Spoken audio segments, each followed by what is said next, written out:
It's my pleasure to chair this session. I'm privileged to introduce the speakers. I'll do them as they come before you, beginning with Darrin McMahon, who is the Ben Wider Professor of History at Florida State University. He's best known in these circles, I imagine, for his book on Enemies of the Enlightenment, the French Counter-Enlightenment and the Making of Modernity. He's probably better known in the world for his book on happiness in history, which has been reaching a much wider audience in many languages. He is currently working on another big intellectual history project on the idea of genius in Western thought, and with Sam Moyne on the book Rethinking Modern European Intellectual History for the 21st Century, being published by Oxford fairly soon, I think. So his title today, Seeing the Light in the Age of EnLIGHTenment. Thanks for that. Thank you. Thank you all for coming. And thanks to the organizers, to David and the others, for putting together a kind of new model here. And I've never done this before, so we'll see how it works.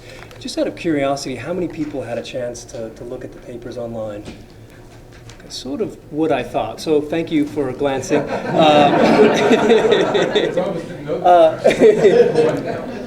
So I'm just going to open it up to questions now. I thought what I would do is to do kind of an improvised talk and show some pictures. So not a full talk, but also not a full sort of impromptu. And we'll see how that works. But we're hoping we'll have a little bit more time for dialogue. I have a joke in my opening section. About salut et fraternité. A friend of mine once described a PhD as a license to speak with authority about things you know nothing about. No one laughed. I took that as an insult, and I think it was intended as such. And so I've tried to live my life in such a way that didn't hold true, although I have to confess, and I'm sure some of you might as well, that sometimes it is true. And I'm afraid that on this occasion in particular, it is particularly true because I'm going to speak to you today about something I know very little about, Stephen. I've been working, as Keith mentioned, for the last 6 years on a very different subject than the one I'm speaking about today. It's a history of genius. And I'm happy to say that it's, that it's done, and forgive the shameless self-promotion, but it will be out in October.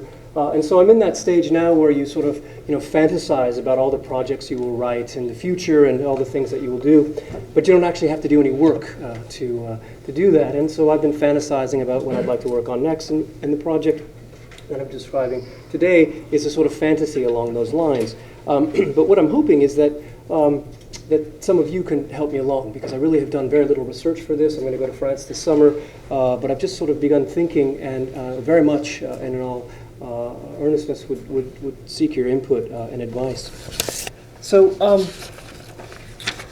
modern scholarship on the central metaphor of the Age of Enlightenment, light itself, has largely been conducted, as far as I can work out, by literary scholars and philosophers, by historians of science and students of visual studies. Works by Roland Mortier, Jacques Roger, and Michel Dulon, for example, treat the appearance of the word and its many uses in 18th century France. There are works by Hans Blumenberg and others have done the same for Germany and Europe more generally, and an engaging literary and intellectual history conducted by the likes of Jean Starobinsky and Martin Jay, to say nothing of Michel Foucault, has interrogated the place of vision and the ocular in what Jay has called our modern scopic regime. Historians of science, meanwhile, have examined the 17th and 18th centuries' interest in the phenomena of light, from the theoretical inquiries of Descartes and Newton and Goethe, to the more practically oriented inquiries into illumination by Argand, Lavoisier, and Philippe Lebon. And finally, art historians and students of visual studies have investigated ways of seeing in the 18th century in both light and shadow. Now, while much of this scholarship is of considerable interest, What is lacking, to my mind, is an effort to integrate the largely theoretical work of visual studies and the literary study of light as metaphor, concept, or trope with a more richly contextualized understanding of light in the Age of Enlightenment. There is, to my knowledge, no 18th century equivalent of Wolfgang Schivelbusch's seminal and off-sided study for the 19th century Lichtblicke, Disenchanted Night, the Industrialization of Light in the 19th Century. In fact, many of the visual studies works that look at the 18th century often crib his opening chapter for citations. Much of that work was based, in fact, on secondary sources. So to try to bring together the cultural, intellectual, and social history of light in the 18th century, connecting ideas to material culture as well as social practice, would be to seek to view the Enlightenment's will to enlighten as it was reflected and refracted in the practical effort to illuminate, to situate light in its intellectual history in the social history of culture. When in 1763 the Académie des Sciences, for example, sponsored a prize of 2,000 francs to be given to the, quote, meilleure manière d'éclairer pendant la nuit les rues d'une grande ville en combinant ensemble la clarté, la facilité du service et de l'économie, the Academy sought to bring to the people what had largely been a royal and aristocratic prerogative. In other words, the night. Light, after all, was expensive. 24,000 wax candles were used to illuminate Versailles gardens alone in the single year of 1688, and on any given evening in the decades to come, thousands more were consumed in the great halls and private apartments of the palace. Louis XIV's epithets clearly were well earned. Here truly was a sun king, a modern Apollo, a god of light. Efforts then to bring light to the people in 18th century France, carried out by Louis and his successors, in effect liberating the night, were quite literally an act of enlightenment, an act at once Christian and philosophical. That's just a 17th century engraving of a woman lighting a lantern to go recoup her master in town. And this is kind of fun. These are, there's a whole series of these. That's Louis XV. And that is, people recognize Diogenes, who carried a lamp around in daylight in the quixotic effort to find an honest man. Apparently he's found him here in Louis le Bien-Aimé. And there's Cardinal Fleury as well. So light as a form of liberation, bringing to an expanded populace preserve of the wealthy. But the same effort to bring light was not, of course, without its darker side. And I stumbled across this. That's the Marquis d'Argenson. And you notice he's carrying a lamp, but the lamp has written on it, Arrêt de mort. It was, in fact, Antoine de Sartine, Louis XV's commissioner of police, who suggested the subject of the Academy's essay contest and who solicited the input of self-consciously enlightened men like Lavoisier, who was in fact awarded a medal for his efforts. Sartine's aims, of course, was not just to liberate the people from darkness, but also to shed light on a more efficient manner of policing them, controlling crime and illicit movements in the streets.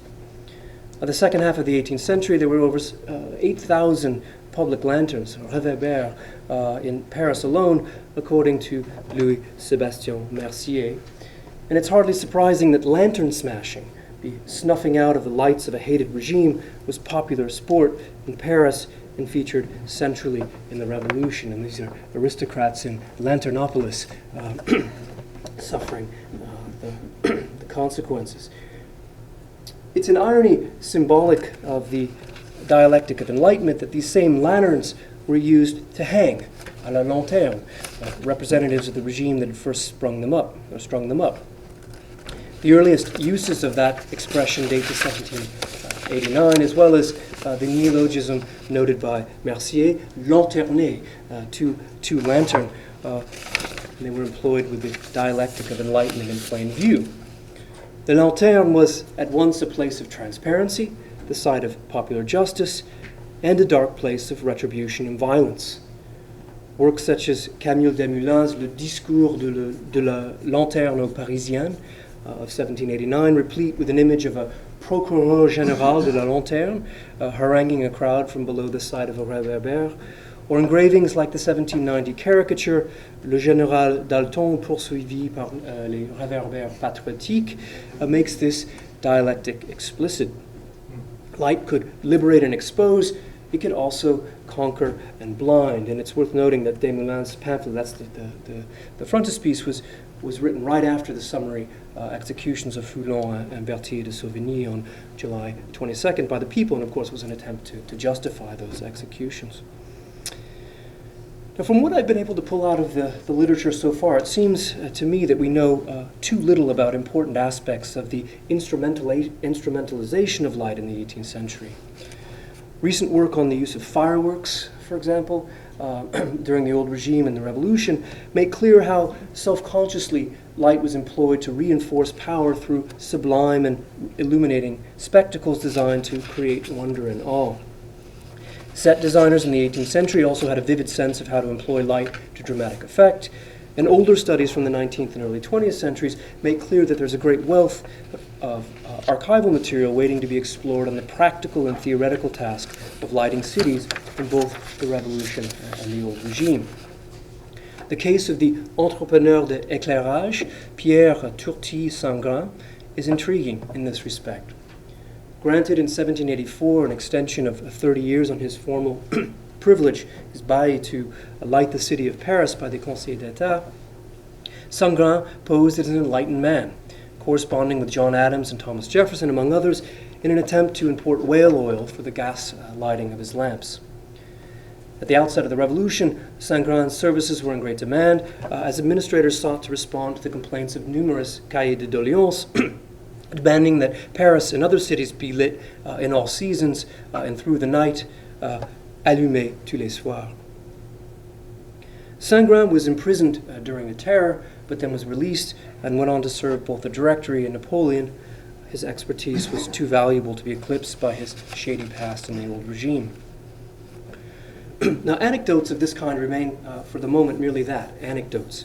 But I'm hoping that a research trip to France this summer will yield more material like it and allow me to make progress in three sort of general areas that perhaps someday will serve as a material for a short little book.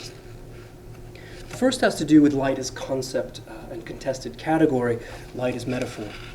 Hans Blumenberg has drawn attention to light as the, quote, metaphor most closely linked to the problem of truth, a claim that is probably true in all traditions, but that is certainly true in the Western tradition, from the fiat lux of Genesis to the allegory of Plato's cave to the Puritans' quest to discern the inner light and well beyond. Ever linked to questions of reason, revelation, and the attendant epistemological concerns. Light is, of course, what men and women of the Enlightenment claim to have and to spread, but it's also what Christians and Jews, of course, had long proudly cherished. And Edmund Burke might mock what he described in the Reflections as the clan of the enlightened among us. An idiosyncratic nobleman like the German spiritualist and practitioner of the occult, Franz Joseph Thun, might declare, with an eye to the French philosophes in his article Light in his unpublished encyclopedia, "Oh, leave us in our darkness, extinguish your feeble light, we can see well in the dark, we see far and near, just like a cat and an owl, dear gentlemen." Notwithstanding such examples, a few people in the 18th century claimed to want to live in darkness. They just claimed that their enemy's light was false, that their enemies were false lights. And so one of the questions that concerns me is how light is employed rhetorically. The very fact that men and women marshal that metaphor in defense of a century of lights necessarily puts them into a degree of tension with Christians who also claim the metaphor of light, who have done so and who are little inclined to concede that Europe has lived in darkness until the 18th century. There are, of course, countless iterations of this basic struggle and countless appropriations of light. And so one of the things I'm hoping to try to do is to make an effort in an effort to limit what could easily become a cascade of words, is to seize onto concrete issues and topics that galvanize this debate. The changing reception and reading of Plato's allegory of the cave is one such topic, and I'm also interested in the way in which Apollo, the god of reason and light, is talked about in the 18th century, and I'm hoping that some of you may have other suggestions of places that may go. I'm just going to grab a glass of water.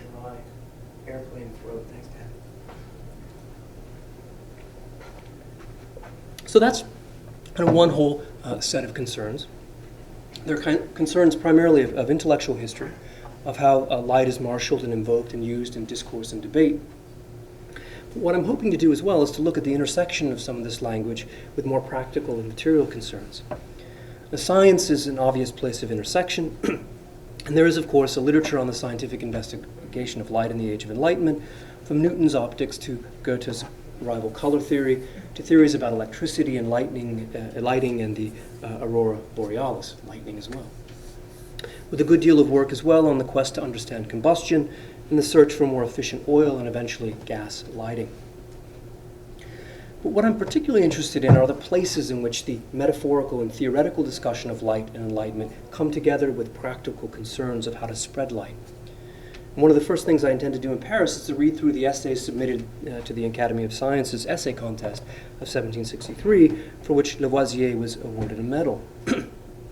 Urban planning and street lighting will be of central concern, as well as some of the more basic social history that comes along with it. How much did candles cost? How did ordinary people, how long did ordinary people light their habitations at night? How prevalent were oil lamps and the like? And to be honest, I don't know yet of works that really deal with this kind of thing, and I'd be grateful to all of you if you had suggestions. Another area of interest that strikes me would be architectural and interior design. Those big floor-to-ceiling neoclassical windows, light and bright 18th century color schemes in homes as well as on canvas. Open and illuminated spaces conceived self-consciously as means to enlighten, to spread light, and so their theoretical justifications would be of great interest. Does the language of light, I wonder, further have any effect on the way in which climate is conceived, on the way in which space is talked about in geographical terms, about empire, about race? Most certainly it does, but again, I'm very much in the dark at this stage and in search of thoughts and suggestions. Finally, and very briefly, I'm interested in the ways in which what Burke calls this new empire of light and reason is resisted. Resisted, as it were, from the shadows, with efforts made to snuff it out. The dialectic itself is familiar. Light, a la Starobinsky, may enlighten, illuminate, clarify, and set us free, but it may also, a la Foucault, be used to facilitate surveillance and hegemony, to oppress. That dialectic is familiar, maybe even tired, but what interests me more are episodes or sites in which it's dramatized and played out. I mentioned lantern smashing during the old regime in the French Revolution. No one, to my knowledge, has written on this, and I plan to pursue it directly. There's also the related question, the way in which light may be used to fool, to deceive, to create illusion. And there's real interest in the 18th century in devices that can do just that. Devices like the magic lantern, lanterne magique. Not an 18th century invention, actually, goes back much farther, but they're of great interest in the 18th century. They're essentially slide projectors. In fact, there's a Dutch journal, Enlightenment journal, called Lanterne Magique. This is a page from it. And so anyway, that's the sort of thing I'm thinking about. And as I say, it's very early on in the project, but I'd love to hear people's thoughts and suggestions if you have any. So thanks for your time and attention.